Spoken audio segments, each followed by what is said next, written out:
हाँ जी बेटा, तो इट सब्ज्यूम्ड ऑल टैक्सेस। कौन कौन से टैक्स को इसने सब्ज्यूम किया है? जैसे CST means central sale tax, purchase tax, entry tax, octroi and excise duty, ठीक है। और कस्टम ड्यूटी भी अब ओनली इंटरनेशनल लेवल पे लगती है, यानी कि जब इंटरनेशनली हमारा एक्सपोर्ट हो रहा है और इंपोर्ट हो रहा है उस पर अब कस्टम ड्यूटी लगेगी, ठीक है बेटा। तो इसने क्या किया, पहले के सारे टैक्सेस को अपने में सब्ज्यूम कर लिया है, इसी को बोलते हैं इट सब्ज्यूम्ड ऑल टैक्सेस। फिर हमारा आता है third point, not applicable on 5 petroleum products. और ओनली 5 पेट्रोलियम प्रोडक्ट्स ऐसे हैं जिन पे हमारा GST एप्लीकेबल नहीं है, ठीक है। जैसे पेट्रोलियम प्रोडक्ट्स हो गए और एविएशन फ्यूल्स हो गए, ठीक है। और भी मतलब ये क्रूड पेट्रोलियम हो गया, इस टाइप के 5 हमारे पेट्रोलियम प्रोडक्ट्स हैं जिन पे कि ये अप्लाई नहीं होता है GST।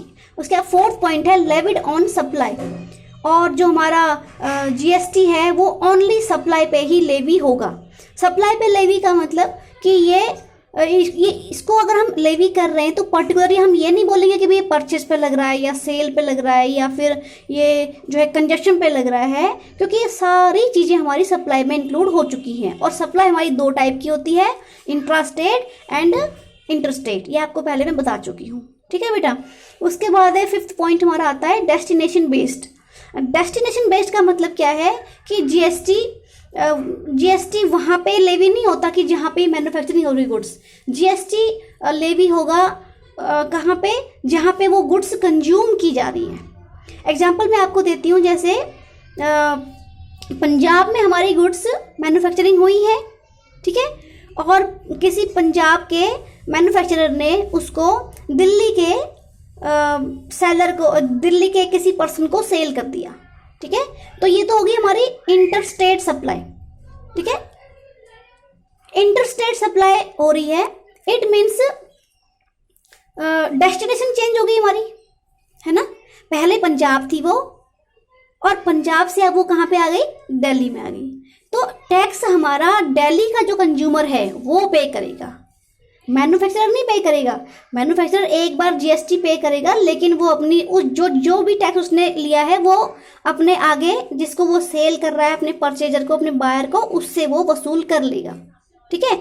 ऐसे ही अगर दिल्ली वाले ने इसको सेल कर दिया मुंबई वाले किसी पर्सन को, अब बायर हो गया मुंबई वाला पर्सन, ठीक है। और सेलर हो गया कौन, सेलर कौन हो गया, सेलर हो गया पंजाब का पर्सन, सॉरी दिल्ली का पर्सन। तो अब दिल्ली वाले ने जितना टैक्स पंजाब वाले मैन्युफैक्चरर को पे किया था वही टैक्स वो वसूल कर लेगा, किससे, अपने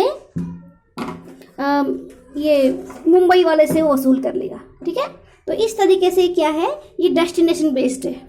मतलब टैक्स कहाँ पे हो रहा है, टैक्स यानी कि टैक्स उस पर्सन को देना पड़ रहा है जो पर्सन इसको कंज्यूम कर रहा है लास्ट में, क्योंकि वो उसको जितना भी टैक्स उसने पहले पे किया उसको किसी और से वसूल नहीं कर सकता है, ठीक है।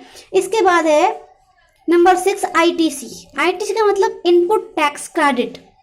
इनपुट टैक्स क्या होता है कि जितना टैक्स पहले आपको पता है कि भाई जो हमारा GST है वो परचेज पे भी लगेगा, यानी कि जब रॉ मटेरियल परचेज कर रहे हैं उस टाइम पे भी GST पे करना पड़ेगा। इसको हम बोलते हैं इनपुट GST या इनपुट टैक्स, ठीक है। और जब वो वही पर्सन अपने गुड्स को सेल कर रहा है ना, तब वो क्या करेगा, उस टाइम पे भी उसको GST देना पड़ेगा, उसको बोलेंगे आउटपुट टैक्स। मेरी बात समझ रहे हो? तो आउटपुट टैक्स में से जितना उसने पहले इनपुट टैक्स पे कर चुका है उसकी एडजस्टमेंट हो जाएगी। कि माना उसने किसी पर्सन ने, जैसे हम मानते हैं कि भाई राम है, ठीक है, राम ने अपने गुड्स, राम का मैन्युफैक्चरिंग का वो है, मैन्युफैक्चरिंग का उसका बिजनेस है, ठीक है। उसने मैन्युफैक्चरिंग करनी तो सबसे पहले क्या करेगा कि रॉ मटेरियल यानी इनपुट्स खरीद के लेके आएगा। तो उस परचेज पे वो जब, क्योंकि परचेज हो रही है, परचेज को भी इसमें सप्लाई मानते हैं, तो उस परचेज पे वो अपना गुड्स एंड सर्विस टैक्स यानी GST पे करेगा। तो वो तो उसने इनपुट टैक्स पे कर दिया। अब वो गुड्स, फिनिश गुड्स उसने बना ली हैं, अब उनको आगे किसी और को सेल कर रहा है। माना कि वो श्याम को सेल कर रहा है, तो श्याम को जो सेल करेगा उससे जो उसकी इनकम होगी उस पर वो अपना टैक्स भी पे करेगा, क्योंकि उस पर भी उसको टैक्स पे करना पड़ रहा है, जो प्रॉफिट हुआ है एड ऑन, ठीक है, उस पर भी उसको जीएसटी पे करना पड़ रहा है। तो जो उसने जीएसटी पहले पे कर चुका है, उस जीएसटी को हम इस आउटपुट वाले जीएसटी में से लेस कर देंगे और सिर्फ उसको उतना ही अमाउंट पे करना पड़ेगा। इसको बोलते हैं आईटीसी, इनपुट टैक्स क्रेडिट। ये सारी चीज़ें आपकी बुक में है बेटा, मेरे पास अभी बुक अवेलेबल नहीं है, इसलिए मैं आपको विद हेडिंग्स करा रही हूँ और इनको समझा रही हूँ। उसको समझ के आप इन बुक में से पढ़ लेना, ठीक है। अगला पॉइंट हमारा आता है इलेक्ट्रॉनिक फाइलिंग और जीएसटी का 5 रेट्स ऑफ जीएसटी। तो जीएसटी की 5 स्लैब्स हैं, एक 0% स्लैब्स है, ठीक है, एक 0% का रेट है, एक 5% का रेट है और एक मेरे ख्याल से 12% का है, ठीक है, और एक 18% का है, ठीक है।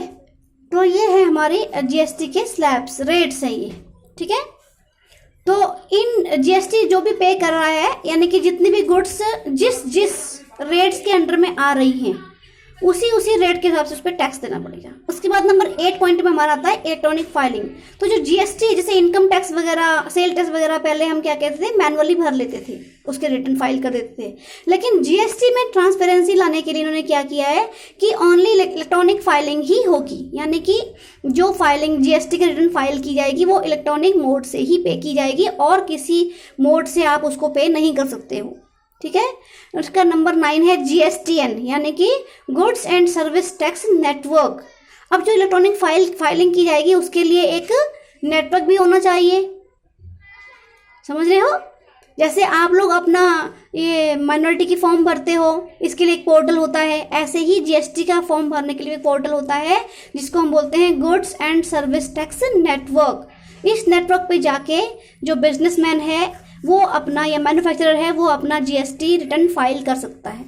और लास्ट पॉइंट है हमारा पेनल्टी फॉर कॉन्ट्रावेंशन। कॉन्ट्रावेंशन का मतलब अगर जितने भी रूल्स रेगुलेशन है उनकी पालना नहीं की जाती है, उनको नहीं माना जाता है, तो उसके लिए पेनल्टी लग जाएगी, ठीक है। तो ये 10 पॉइंट्स है हमारे, ठीक है।